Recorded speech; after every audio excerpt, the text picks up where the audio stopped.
Minister AP Anilkumar നമുക്കൊപ്പം ചേരുന്നുണ്ട്. Minister നമ്മുടെ കുഞ്ഞാലിക്കുട്ടി സാഹിബിന്റെ മിനിസ്റ്ററിന്റെ വീടിന്റെ 200 മീറ്റർ അപ്പുറത്ത് പാണക്കാട്ട് ഇപ്പോൾ ഒരു വലിയ മണ്ണിടിച്ചിലുണ്ടായിട്ടുണ്ട്.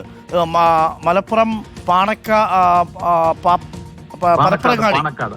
പാണക്കാട് ഭാഗത്ത് വേങ്ങര റോഡില് വലിയ രീതിയിലുള്ള മണ്ണിടിച്ചിലുണ്ടായിട്ടുണ്ട്. അവിടെ അനധികൃതമായിട്ടാണ് മണ്ണെടുത്തതെന്നാണ് വിവരം.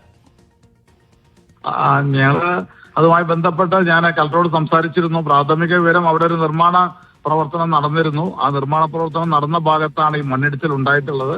ആ നിർമ്മാണ പ്രവർത്തനം നടക്കുന്നതിന് അംഗീകാരമുണ്ടോ, അതിന്റെ എല്ലാ രീതിയിലുള്ള ലൈസൻസും കാര്യങ്ങളും ലഭിച്ചിട്ടുണ്ടോ എന്നുള്ളത് പരിശോധിക്കും.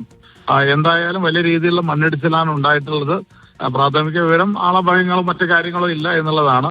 എന്നാലും ഭാഗ്യം കൊണ്ടാണ് ആർക്കും അപകടങ്ങളും പറ്റാതിരുന്നത് എന്നാണ് മനസ്സിലാക്കുന്നത്. ഈ മിനിസ്റ്റർ നേരത്തെ നമ്മള് കുഞ്ഞാലിക്കുട്ടി സാഹിബിനോട് സംസാരിച്ചപ്പോൾ മിനിസ്റ്റർ പറഞ്ഞത് അതിന് അനുമതി നൽകിയിട്ടില്ല എന്നാണ്. നഗരസഭാ അധ്യക്ഷയും പറഞ്ഞത് ഒരു തരത്തിലുള്ള അനുമതിയും കിട്ടിയിട്ടില്ല എന്നാണ്. തീർച്ചയായിട്ടും അത് കളക്ടർ സൂചിപ്പിച്ചിട്ടുണ്ട്. അനുമതി ലഭിച്ചിട്ടില്ല എങ്കിൽ കർശനമായ നടപടി തന്നെ ഉണ്ടാകും. മാത്രമല്ല മിനിസ്റ്റർ, കാരണം ഇത് സംസ്ഥാന പാതയുടെ ഓരത്താണ്. അവിടെ ഒരു മറ കെട്ടിയിട്ടൊക്കെയാണ് ഇവർ ഈ പണി 25 ദിവസമായിട്ട് ചെയ്തുകൊണ്ടിരുന്നത്. എന്നിട്ടും വില്ലേജ് ഓഫീസറൊന്നും ഇത് അറിയുന്നില്ല എന്ന് പറഞ്ഞാൽ അക്കാര്യത്തില് ഇത്തരം കൺസ്ട്രക്ഷൻ നടക്കുമ്പോൾ പലപ്പോഴും ഇപ്പോ അതത് തദ്ദേശ സ്വയംഭരണ സ്ഥാപനങ്ങളാണ് അംഗീകാരം കൊടുക്കുന്നത്.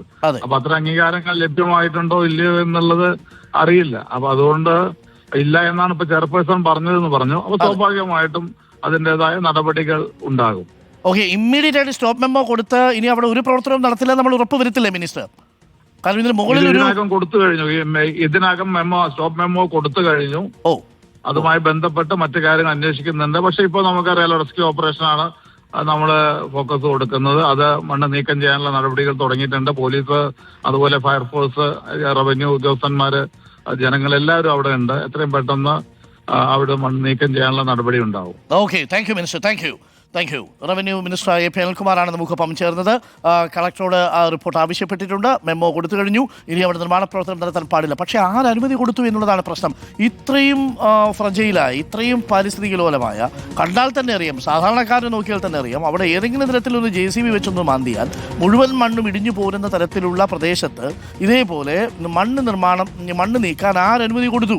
ഇനി അനുമതി കൊടുത്തില്ലെങ്കിൽ ഇതേപോലെ 25 ദിവസം റോഡിന് സൈഡിൽ മറ വെച്ച് JCB കൊണ്ടുവന്ന് ഇതേപോലെ മണ്ണ് മാറ്റുന്നത് എന്തുകൊണ്ടാണ് അധികാരികൾ കാണാതെ പോയത്?